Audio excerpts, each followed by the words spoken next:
few moments later.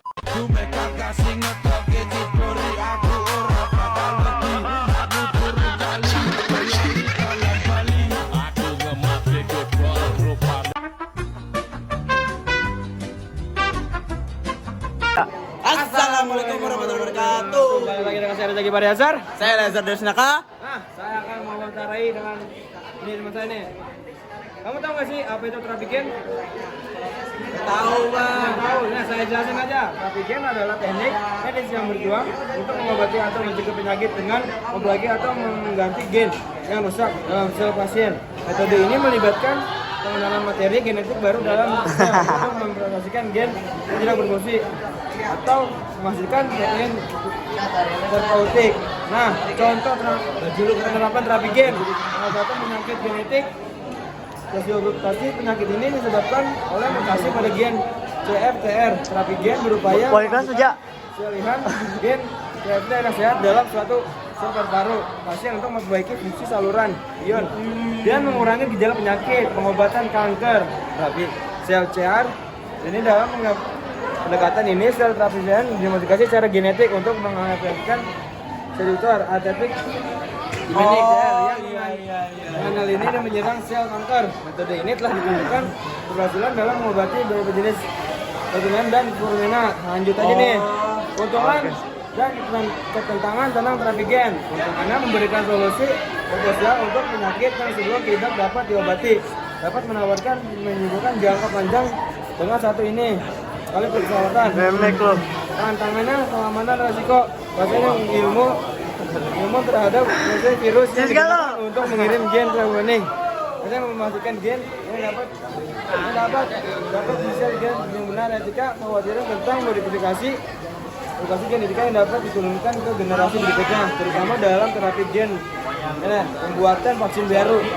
Pembuatan vaksin ini melibatkan teknologi modern untuk menghasilkan vaksin yang efisien dan aman. Prosesnya meliputi titik-titik protein ini bagian dari virus atau bakteri dapat memicu respons imun. Rekayasa genetik memasukkan gen metode dan pertanian metode dalam sektor. Sekian dari saya. Wassalamualaikum warahmatullahi wabarakatuh. Let's go. Assalamualaikum warahmatullahi wabarakatuh. Saya Rezeki Pariazar dengan teman saya Muhammad Yusuf dari 10.4. Langsung aja. Mas, tahu nggak sih manfaat hidroponik itu apa? Wah, kurang tahu nih. Coba tahu dong. Kasih tahu, let's go. Oke, let's go. 1, 3, hemat air. Cara ini juga akan membuat penggunaan air untuk mengembangkan tanaman menjadi lebih sedikit. Taman hidroponik bisa tumbuh dengan udara yang lebih sedikit dibandingkan dengan cara tanaman tradisional. Lagi terus, apa tuh? Lebih cepat membuka panel. Saat siap. menanam Panel apa menggunakan tuh? metode hidroponik bisa mengatur panas cahaya matahari dan hidrasi yang dibutuhkan tanaman. Metode ini juga membuat nutrisi lebih mudah tersedia diserap oleh tanaman sehingga proses pembuatan lebih cepat.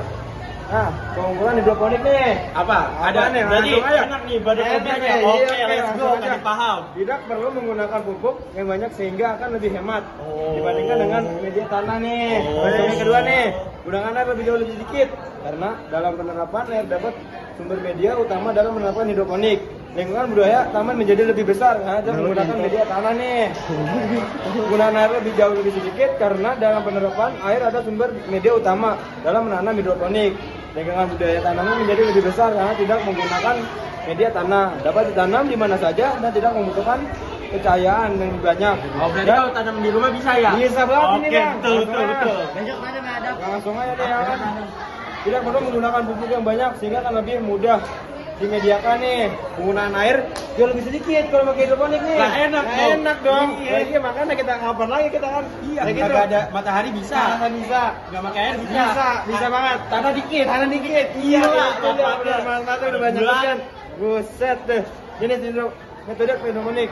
Udah kayaknya cukup dah. Cukup ya? Udah ngerti Ya. deh udah lumayan. Dan ya. Sekian dari saya. Wassalamualaikum warahmatullahi wabarakatuh. Kacil. Assalamualaikum warahmatullahi wabarakatuh. Balik lagi dengan saya Rezeki Pariazar dan teman saya Muhammad Irsyad. langsung aja. Bang, tahu nggak sih dampak positif dan negatif metode konvensional? Apaan tuh? Bang, nggak tahu nih. Nggak tahu. Makanya kita kasih tahu. Oke, siap. Nah, bang, dampak positifnya memperhatikan penghasil produk. 2. Memulihkan tanaman dan hewan secara efisien untuk meningkatkan produktivitas, mengurangi penggunaan bahan kimia sintetis. Dampak negatifnya nih, Hasil ledak efisien, Siap. efisien yang rendah, memanfaatkan stabilitas. Langsung aja nih. Dampak positif dan negatif biota modelan tahu kan nih? Ah, Kita tahu nih ya. nggak tahu apa Langsung aja dulu, dampak positifnya adalah menghasilkan tanaman organik yang lebih tahan lama dan menjaga tanaman hidup ekstrim dan mengurangi limbah beracun atau polutan, menghasilkan biologi dengan buatan dari biomasa yang ramah lingkungan sebagai penggantian bahan bakar fosil. Dampak negatif menimbulkan alergi spesies, antibiotik pada manusia, menyebabkan hilangnya keanekaragaman hayati, petani menjadi bergantung pada bibit dan produksi perusahaan biota yang besar. Udah, langsung aja. Kawan, thank you. Waalaikumsalam warahmatullahi wabarakatuh. Oke guys. Assalamualaikum warahmatullahi wabarakatuh. Balik lagi dengan saya Rezeki Waryazar dengan sini kawan nama. Syari Jam Noto dari kelas 10 Oke, langsung aja. Kamu tahu nggak sih jenis bioteknologi? Kurang tahu dong. Kurang tahu, ini sini saya jelasin. Bioteknologi konvensional adalah bioteknologi yang terlalu lama digunakan oleh manusia dan umumnya memanfaatkan organisme secara langsung tanpa melalui proses rekayasa genetika. Proses ini sederhana dan seringkali dilakukan secara tradisional. Contohnya adalah pembuatan tempe, yogurt, kecap, ada koko, pembuatan roti dan pembuatan anggur, pembuatan bir. Prinsip kerjanya, prinsip kerjanya adalah berdasarkan proses fermentasi yang dilakukan oleh organisme seperti bakteri jamur atau khamir. Organisme tersebut mengubah bahan organik menjadi pupuk yang diinginkan. Lanjut aja nih. Teknologi modern nih. Tahu nggak modern apa? Kurang tahu deh. Kurang tahu, langsung aja kita kasih tahu. Teknologi modern adalah biotani yang memanfaatkan teknologi maju untuk memproseskan proses genetik suatu organisme. Teknik rekayasa genetika digunakan untuk menghasilkan produk yang lebih baik dan efisien. Contohnya nih, pembuatan insulin, hormon, pembuat vaksin, tanaman transgenik misalnya jagung tahan lama, hewan organisme terapgen.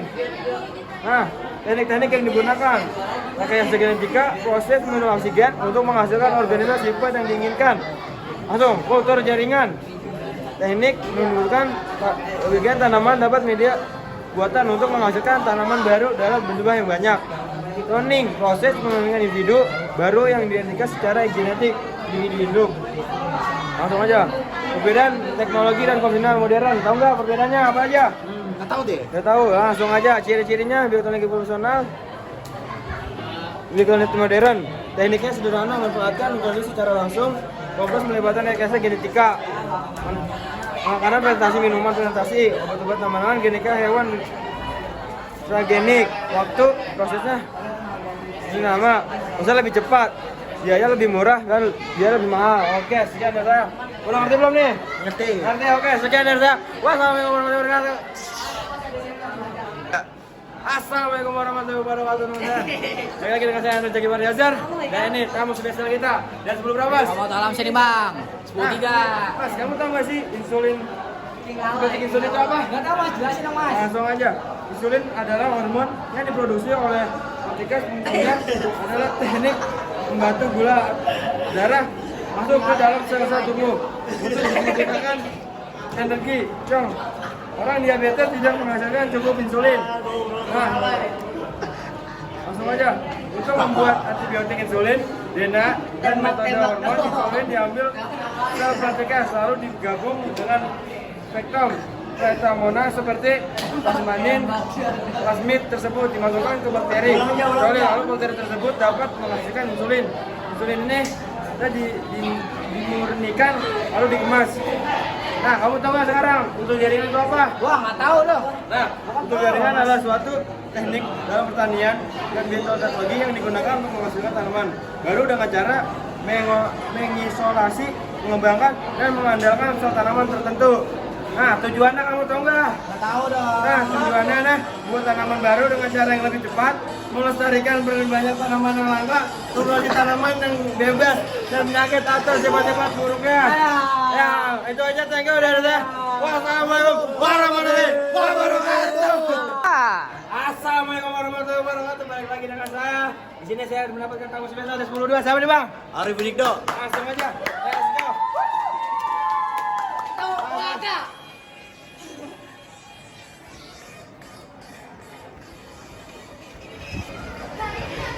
Asik. Lanjut aja langsung. Mas, kamu tahu nggak sih mekanisme penghasil enzim? Waduh, nggak tahu tuh. Nah, boleh ya. Ini mekanisme penghasil enzim itu bikin enzimnya amalisme, selulase, lipase, rekanilase, pembuatan bir, menggunakan biji-biji menjadi bahan makanan, pengawatan dari kopi, dan pengolahan suhu produksi cita rasa keju, memproduksi buah, membantu pengulayan. Nah, asparagus, razie, rotase, bir, pemasakan, pembuatan roti, makanan, produk daging, fermentasi membantu dengan pencernaan. Oke. Lanjut yang ketiga. Apa tuh? Bacillus tuberculosis, amilase, penicillase, makanan, membuat prinsip, gula cair, fermentasi membantu dalam pencernaan, tepung kanji, dan pembuatan kertas dan tekstil, informasi agen, yang organik. Nah, lanjutnya ini bang. Oke. Nah, bacillus resistentias, sukarse, fermentasi, degradasi mengganti plasma medona.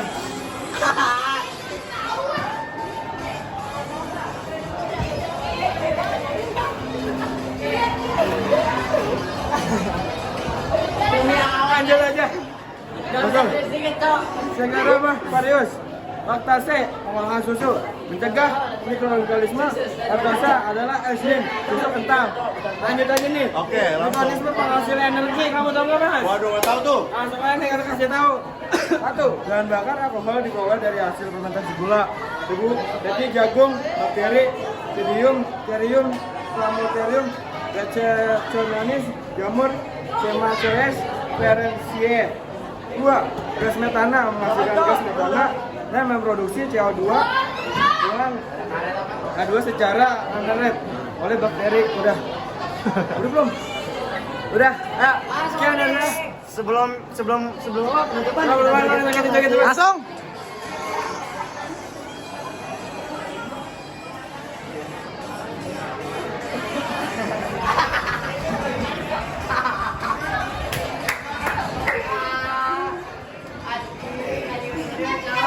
Sekian dari saya. Assalamualaikum warahmatullahi wabarakatuh. Rezeki Pak Azhar. Nama saya Muhammad Ramadhan Prinsipal Dianto dari kelas 10 3. Langsung aja. Kamu tahu nggak sih hidroponik itu apa? Nggak tahu tuh, kasih tahu dong. Nah, hidroponik ada suatu kata yang berasal dari bahasa Yunani, yakni hidro yang berarti udara dan juga ponos yang berarti bekerja. Dengan udara teknik ini bekerja dengan tidak ditanam di atas tanah seperti cara tanam pada umumnya, melainkan menggunakan batuan di udara. Nah, pengertiannya pada dasarnya hidroponik berfokus pada pemberian nutrisi secara langsung ke akar tanaman melalui air yang mengandung unsur hara. Ini memberikan tanaman air langsung ke semua unsur hara yang berubah untuk tumbuhan dan yang biasanya akan diserap melalui tanah dalam metode penanaman konvensional. Nah, asal-usul hidroponik ini telah ada sejak zaman kuno. Salah satunya ada pada zaman gantung biotina 600 sebelum Masehi yang menggunakan sistem irigasi untuk menyumpai air dan nutrisi ke tanaman. Suku Azad juga menciptakan kebun terapung yang disebut siderma ini, yang tanaman tumbuh di atas rakit yang mengapung air nutrisi. Selain itu, kebiasaan Mesir kuno memanfaatkan air sungai Nil untuk menyuburkan tanaman mereka. Asal-usul hidroponik pada abad ke-17, ilmuwan Inggris Japan menemukan bahwa tanaman tumbuh lebih baik di air yang mengandung mineral pada air murni. Penelitian ini dilanjutkan oleh Julius Baca masih maju yang membuktikan bahwa tanaman dapat bertumbuh hanya dengan larutan air dan nutrisi yang menjadi dasar hidroponik modern. Nah, manfaat hidroponik. Apa nih? 1. Bebas hama dan penyakit tanah. Tanah hidroponik dapat dilakukan dengan tanah sehingga bebas dari hama media. Tanah ini mengatasi resiko kerusakan tanaman dan menggunakan produksinya. Maksimalkan ruang. Hidroponik yang melanjutkan adalah dengan maksimalkan ruang karena tidak membutuhkan ruang yang luas. Tanaman ini hidroponik bisa dimanfaatkan di beberapa tempat seperti tas rumah atau blok untuk melakukannya. Nah, kamu mengerti kan? Udah dong. Sekian dari saya. Wassalamualaikum warahmatullahi wabarakatuh. Let's go. 3. Assalamualaikum warahmatullahi wabarakatuh. Balik lagi dengan saya Rizky Fariasan. Saya Takil Ramadhan 10-2. Nah, saya akan mewawancari dia nih. Apa sih? Pengolahan limbah itu apa aja? Nggak tahu, jelasin dong. Ada pengolahan limbah organisme seperti bakteri digunakan untuk mengurangi limbah organik. Contohnya signifikan bakteri membantu mengurangi kotoran manusia. Jadi tidak terlalu bau dan tidak berbahaya. Lalu pada tempat pengolahan air limbah, bakteri juga dapat digunakan untuk menghasilkan air yang kotor dan dibuang di lingkungan, mencemari lingkungan. Nah, itu peran penting dalam pengolahan limbah antara lain bakteri organik, mikroorganisme seperti bakteri jamur yang ada digunakan untuk mengurangi limbah organik, sampah rumah tangga, limbah industri dan limbah pertanian. Jadi senyawa yang lebih sederhana, sepertinya korban itu karbon dioksida dan ada komponen non-aktif. 2. Pengolahan limbah cair. Organisme berperan dalam proses pengolahan limbah cair utama yang dapat dimanfaatkan atau dibuang dengan cara aman. 3. Bioenergi nuklir digunakan untuk membersihkan lingkungan dan terkontaminasi oleh bahan berbahaya seperti minyak, logam berat, pestisida, dan bahan kimia industri lainnya melalui proses degradasi. Proses processing yang mengandalkan mekanisme untuk mengurangi limbah organik dapat seperti sampah hijau, dedaunan, dapat menjadi pupuk kompos yang berguna. 5. Menggunakan gas mekanisme juga dapat digunakan untuk mengurangi emisi gas berbahaya di udara. Misalnya gas amoniak karena lalu proses bioteknik. 6. Menggunakan gas mekanisme mampu mengurangi limbah padat yang diurai energi secara alami, memudahkan menjadi bahan yang dapat lebih ramah di lingkungan. 7. Pengolahan limbah industri beberapa digunakan dalam pengolahan limbah industri seperti limbah tekstil, makanan dan yang keras untuk mengurangi dampak lingkungan yang mengubahnya menjadi produksi bernilai seperti biogas, pupuk atau air yang lebih besar. Nah, tinggal nih. Tidak. Sekian dari saya. Wassalamualaikum warahmatullahi wabarakatuh. Assalamualaikum warahmatullahi wabarakatuh. Lagi dengan saya Rizky Fariasan. Ada saya Pandri Susno. Langsung aja, saya akan mencari seorang ini. Langsung aja. Nama sih pertambangan itu apa?